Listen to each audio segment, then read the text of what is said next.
Sports Shorts Daily. Ronnie Rance, Tommy Krysan, TK joining us here on Sports Shorts Daily from one of our favorite lunch places in all of Baton Rouge. That's Tremonti's Meat and Seafood. Also fantastic on-site catering. I can attest to that. They did my birthday party a couple months ago. So give Tremonti's a call. All right, today on Sports Shorts Daily, presented by L'Auberge Casino. We're going to get into the British Open. It's underway at the Old Course in Scotland.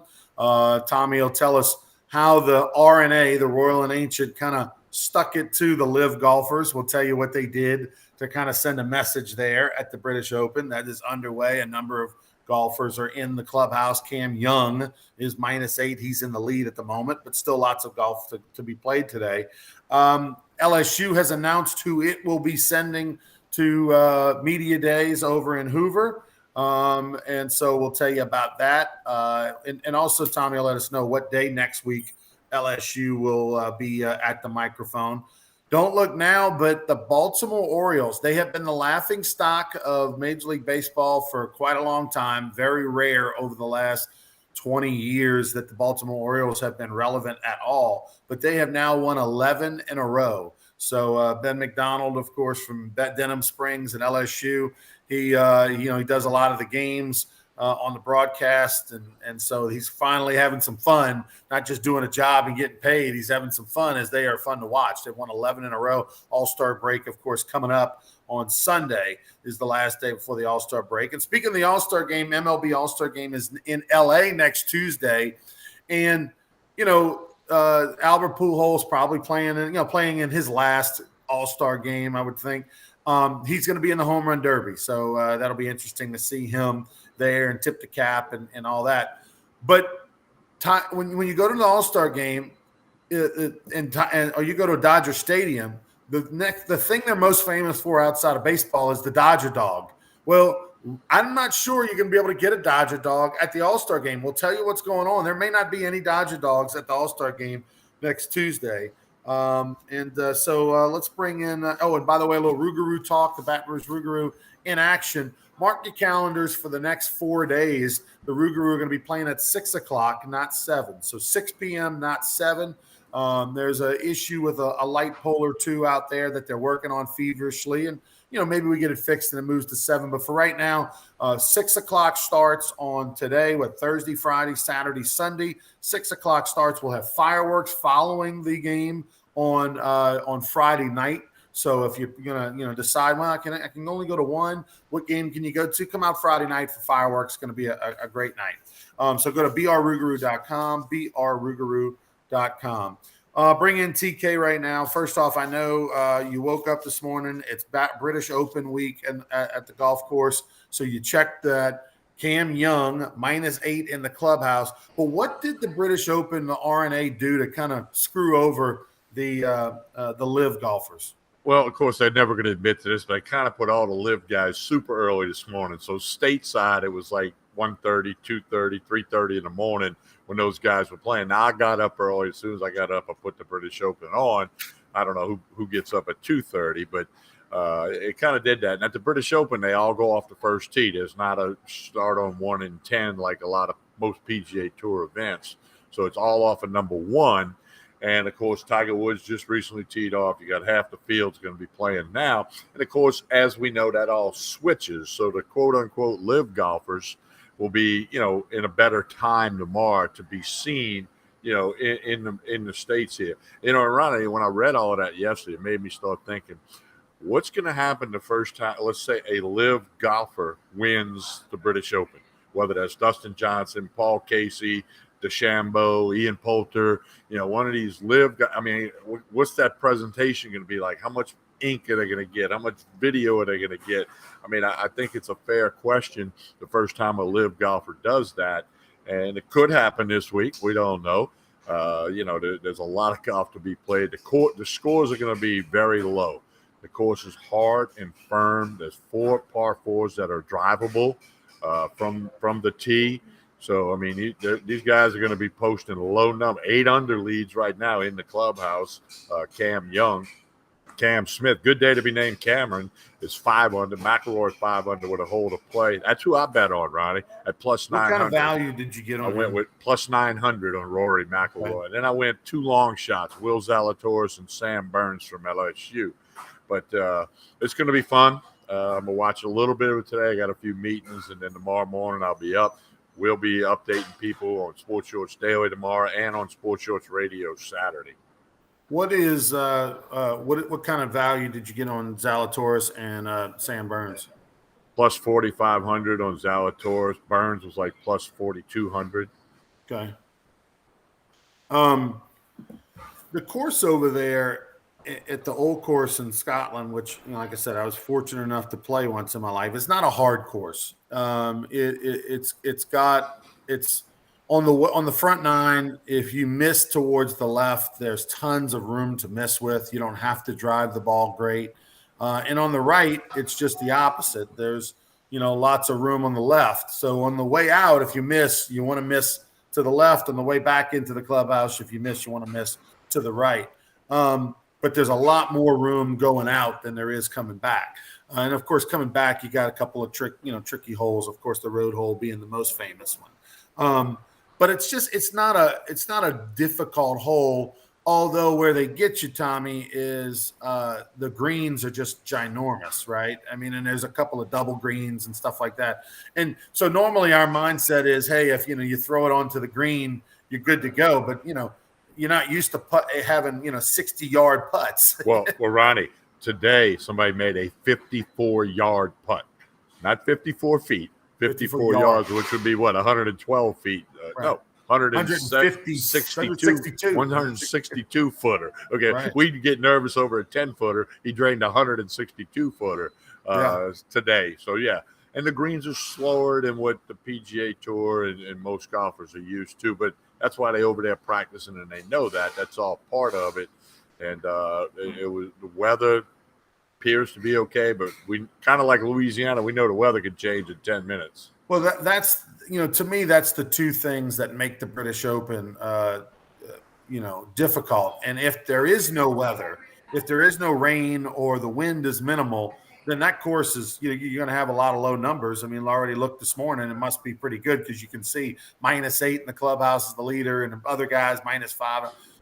But the wind and the rain, if you get those two things, then it doesn't really matter what course you play on. You could be playing at Greystone or Carter Plantation or anywhere else, and it's going to be difficult. So the giant greens that you're just not used to 100, 150-foot putts, which you're going to have, sometimes on your round, that's strange and different. And then the other thing, of course, is the wind and the rain. And the time that I played, I got lucky. I think we had some rain for maybe a hole, something like that. And so it was really good weather, and that's not the case normally. Well, and I could say this from having been around some golfers and caddying in some celebrity events with some PGA players and LPGA players. The wind is what bothers pro golfers, okay? They don't care about bunkers. They don't care about water. They basically don't care about the rough wind. When they don't know what it's going to make the ball do or not do, especially a headwind or a tailwind. Crosswind, they can figure out a little bit. But if it's a headwind or a tailwind, that's what really puts the pressure on them guys and girls when they don't know what's going to happen and how much is it going to help that 7-iron or how much is it going to hurt that 7-iron. McIlroy drove a par 4 with a 2-iron in the practice round, and, he may have to hit driver 9-iron if the wind turns around.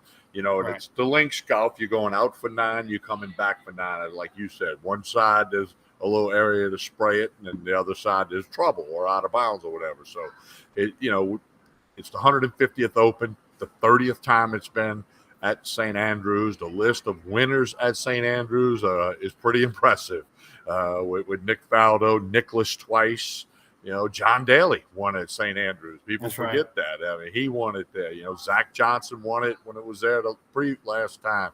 Seve Ballesteros, one of the greatest European golfers ever, won at St. Andrews. So it's the history, like you talked about the other day. They were talking about it this morning. Do you know who walked on these grounds?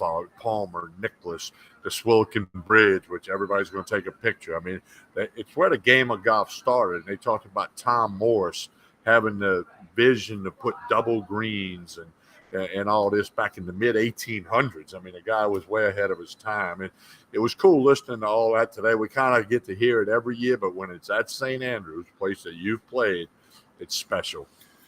Well, that and the buildings around it, the way 1 and 18 are. I mean, it's literally like there's hotels and there's restaurants, and then there's some buildings, and the R&A Royal and Ancient Club is right there.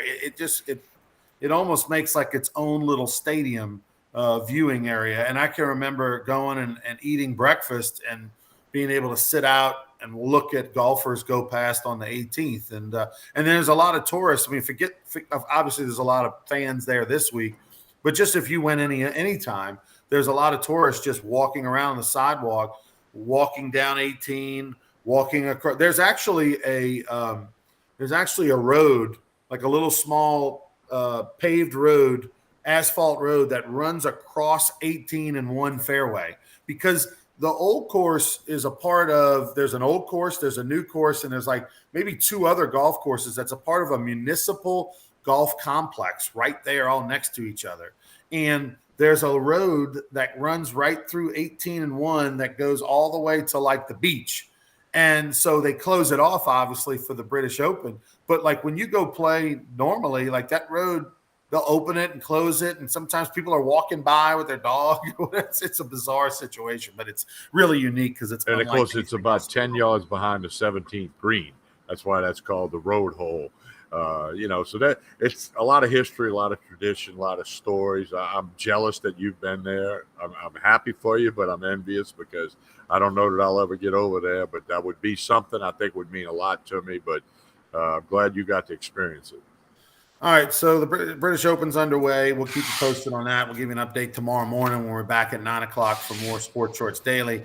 Also, to get into Media Day next week in the world of the SEC, and this is the most drawn-out Media Day ever, but it's probably of all the leagues the most important Media Day ever, right?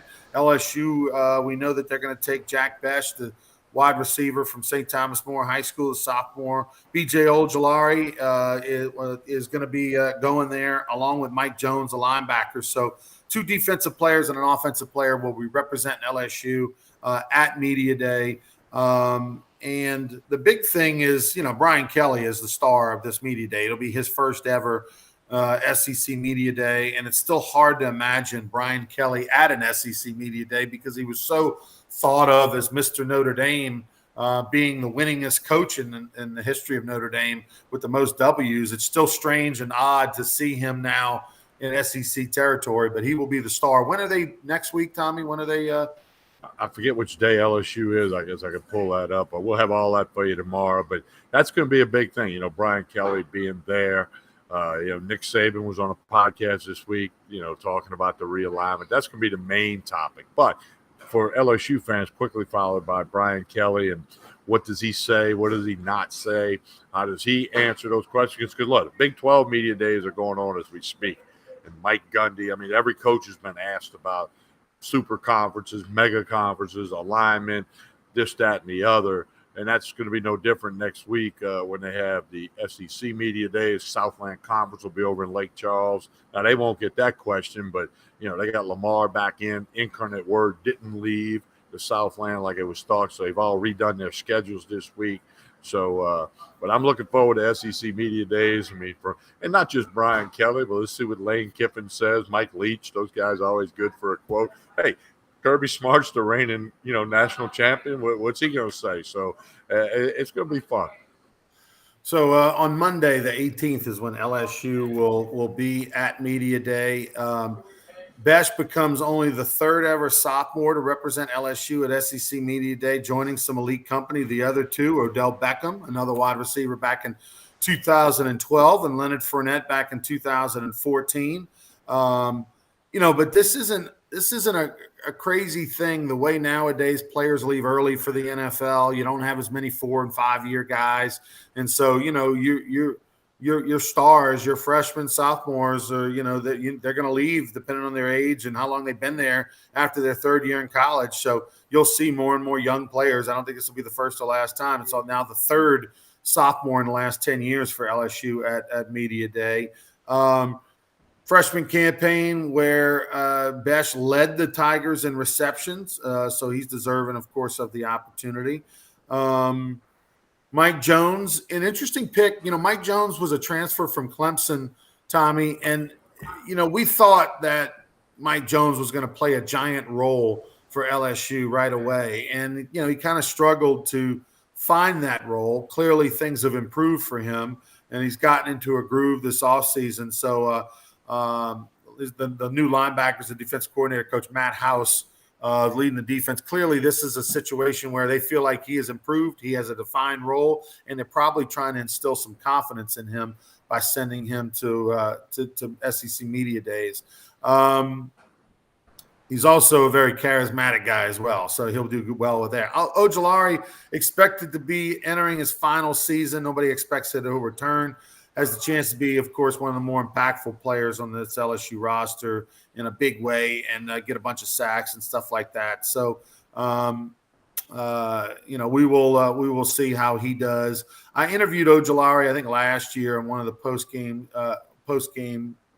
deals on CST, and he did a nice job there. But so the good representation, but the star is going to be Brian Kelly on Monday. LSU kicking off the SEC Media Days on the first day of the week. And I nowadays it's very rare that anybody says anything of note, Tommy. It used to be fun with the old ball coach or some smack talk between Tennessee and LSU, and whatnot. You had Houston Nutt. That was always interesting character. Obviously anytime Ed Ogeron, particularly in his Ole Miss days, is in front of a microphone, you never know. I guess Lane Kiffin is probably the one potentially wild card of all the coaches.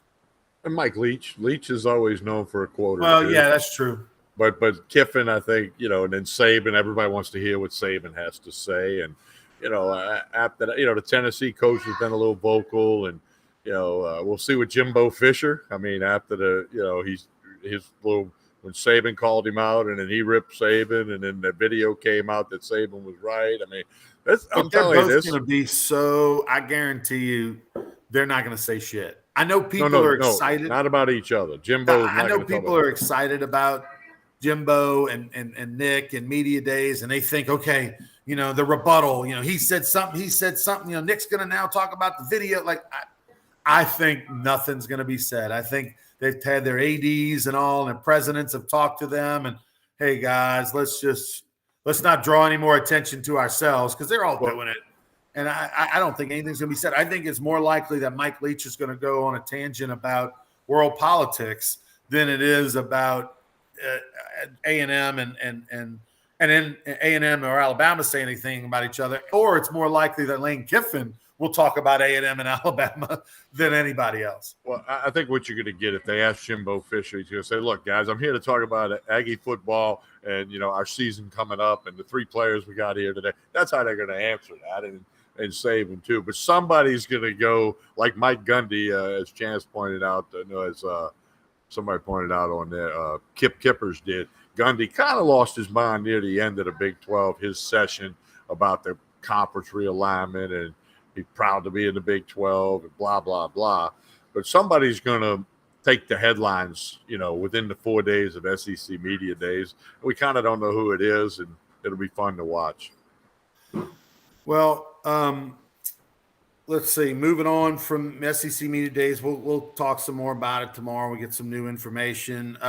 Baltimore Orioles. I mean, the Baltimore Orioles when I was growing up, and of course I'm 10 plus years younger than you, but the Baltimore Orioles to me represents Weaver, the old coach, 3-run homer and good pitching. Jim Palmer doing the underwear commercials back in the 70s. And Eddie Murray, the great switch hitting first baseman who was a perennial all-star, and Cal Ripken Jr. In the 70s and 80s, the Orioles were still relevant. As we get to the 90s, and definitely since now, they have not been relevant. They were more known for the last 30 years for Cal Ripken's streak than anything else. Before that, they actually were a pretty good franchise, playing in a terrible ballpark, a Memorial Stadium over there in Baltimore. But that said, what's going on with the Orioles? Why are they good again? Well, I want to say this. What I remember as a kid about the Orioles, and let people, so you young people out there, let this sink in. They had 4 20-game winners in one season. Jim Palmer, Pat Dobson, McAnally, and Mike Cuellar. And you know what? They got to the World Series, Ronnie, and it went Palmer, Cuellar, Dobson, McAnally. And they swept 4-0 in the World Series with the 4 20-game winners. Teams aren't going to have 2 20-game winners, maybe not even one anymore the way pitching is. But the Orioles, man, 11 straight. We all know baseball is about streaks. You get hot, you get in a slump, it goes up, it goes down. But the Orioles are quite the story right now because they've been pretty bad for a while. Okay, and they got Chance points out Camden Yards is a great park, and of course that's where Ripken set the consecutive game streak. Griffey hit the building behind Utah Street years ago. I mean, there's lots of stories there, but it's kind of cool to see the Orioles. They probably not wanting the All-Star break to pop up in a couple of days. They probably thinking, let's keep going. But they won 11 straight, longest streak they've had since 1999. So we'll see if they can keep it going. It'll be fun. You know what's interesting is that the Orioles, and it just also goes to show you how things are these days, but the Orioles don't have a batter hitting over 280. They don't have a guy with more than 15 homers, but yet they're getting it done. And obviously it goes back to the pitching, but they're getting it done. And fun to watch, man. Just a bunch of guys they've developed mostly from within, and it's a team that they've kind of created, and they just kind of slipped past people. Now, it will be interesting to see in the second half once the target is on their back. That's what I always like to see. It's easy to kind of get hot for a little bit in baseball and sneak up on people. But at the same time, once people start to realize, wait a minute, the Orioles are coming to town, they're actually a formidable foe, you see how they've kind of 17.5 out of first in one of the best divisions in the ball. But like, now that they've gotten hot and we're talking about them and everybody's got their attention, now teams are going to start to, grind on them a little more as opposed to, it's the Orioles. Well, here's another thing, Ryan. The trade deadline's August 2, and baseball changed that trade deadline a couple summers ago, where this is the trade deadline. It used to be a hard deadline and a soft deadline. So, now the Orioles, do they go get somebody, and there's lots of rumors out there. We're going to see some stuff fly. Now, you mentioned the All-Star game. Right, there's a union out in Los Angeles that runs all the concession stand and all that stuff. They're threatening to strike. You might not get a Dodger dog. They time this out pretty good if you think about it. They're trying to look blackmail, for more money, more benefits, whatever. And I'm going to guess it gets worked out, but it's been somewhat of a story leading up to the Home Run Derby next Monday and the All-Star game Tuesday. Ronnie, have you seen the All-Star uniforms? I did, yeah. They're the white with the gold, like the Hollywood gold, and then the gray with the Hollywood gold. I said, they're not terrible, but they're not great. I think they're somewhere in the middle.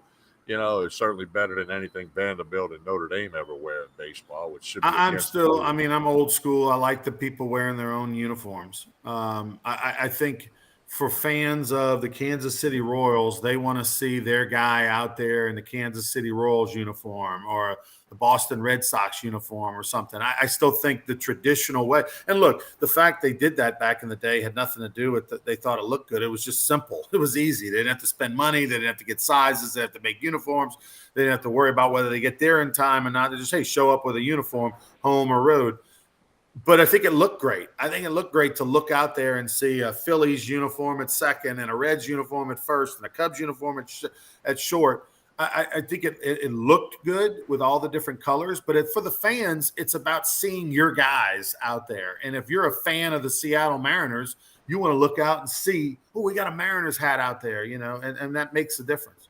And part of that was before interleague play, when National League City hosted the All-Star game, those fans didn't see a lot of American League uniforms. I mean, back when I was a kid, there was one game a week on TV, Saturday at 1 o'clock. That was it. Okay, if you wanted to watch Major League Baseball, you watched it Saturday at 1 o'clock. Of course, now it's different. But, I'm old school like you. I thought that was a great touch to see all the uniforms. Because back then, every team had to have at least one player and blah, blah, blah. So, but I get it why they changed. And plus, they can sell merchandise like crazy with the other uniforms or the LA edition, whatever you want to call it, Hollywood edition. But, The big thing for me is, I mean, do we need to get in touch with like the Denham Springs High Band or the Walker track team so we can get them on a bus to go help work the concession stands to raise money? But I mean, it's so funny, that would never happen in Baton Rouge, right? Where, Tiger Stadium, they're getting ready to play their first game and this concession stands are going to strike. But that is such a Los Angeles, California thing where there's probably 80 million rules. There's probably a million concession rules, all kinds of things on who can serve and what kind of license you have to have, and health code. You can't just have the Santa Barbara High School band come work your concession stand to raise a few bucks for its program. You got to have union workers or something like that. But I sure hope the Tiger dogs get served. The Dodger dogs get served. They're just now going to get served more expensive as they were before because now you got to pay for a raise for people. Well, we'll have to see how that works out. But I'll be checking out the All-Star game, I believe. All right, fans, that's going to do it for today's show. Don't forget the Baton Rouge Rougarou back in action tonight, Thursday, Friday, Saturday, Sunday. Over at Pete Goldsby Field. It's 1502 Foss Street. It's right by the state capitol, right by where Catholic High School of Baton Rouge plays its home football games at Memorial. We're literally next to it, right off the interstate. 10 seconds off the interstate. We've got Chris's Specialty Meat Hamburgers, ice cold beer, daiquiri machines, a lot of fun. Rue, our mascot's going to be there. The kids are going to have a great time. We got the Kids Zone, fireworks Friday night. So check it out. Go to brrougarou.com. Get your tickets. The games the next 4 nights will start at 6 p.m. And if you go, man, it's going to be hot. Well, we've got that covered for you. We've got a covered stand. And we've got the only refrigerated VIP viewing box for all fans with a ticket. It's absolutely free. You go inside of right behind first base, the only 50-foot long refrigerated VIP viewing box, tiered seating. It's literally 19 degrees in there. You can go in there and cool off if you want, watch the game for a little bit, or just pop in for a minute to cool off if you get a little warm, especially the kids running around having a good time. But go to brrougarou.com or just buy tickets at the gate. We look forward to seeing you there tonight over at Pete Goldsby Field. TK, before we get out of here, tell us about Tremonti's. Lunch special today is jambalaya. They got the on-site catering. They're gearing up. They're getting ready to put out all their stuff about tailgating platters, home gating platters with football season around the corner, the wine and whiskey selection, the meat, the seafood, 20 flavors of sausage. And again, jambalaya is the lunch special today. Tremonti's Meat and Seafood, Jefferson Highway, right down the street from Parkview Baptist Church and School. Check them out on Facebook and Instagram. Tremonti's Meat and Seafood, Baton Rouge. All right. For Tommy, I'm Ronnie. We'll see you tomorrow for more Sports Shorts Daily presented by LeBear's Casino. We'll be back at 9 a.m. Until then, have a great one.